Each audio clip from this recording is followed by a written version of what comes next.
Y'all want to know who I think is the real mastermind of this story, at least in the films thus far? Lady Jessica. Let's take it back to part 1 real quick. You chose to train him in the way, in defiance of our rule. He wields our power. He had to be tested to the limits. So much potential wasted in a male.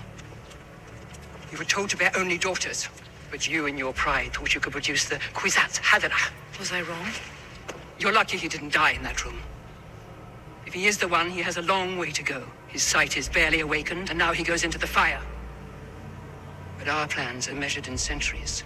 We have other prospects, if he fails his promise.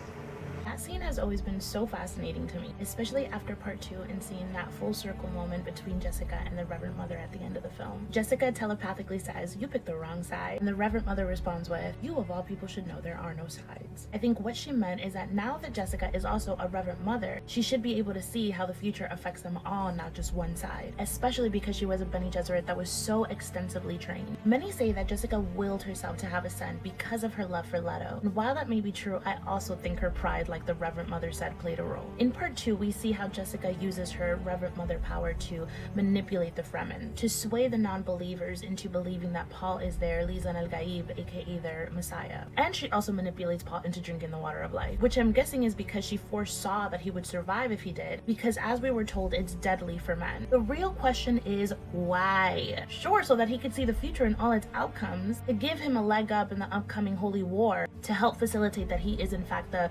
Kwisatz Haderach. But Jessica's big picture motives to me are still a bit confusing, because what does she seek to gain from all this? Control for sure, but to what avail? I'm so intrigued to see what Denny has planned for her character in part 3, because I don't think that this is a character he intends to just have sitting on the sidelines.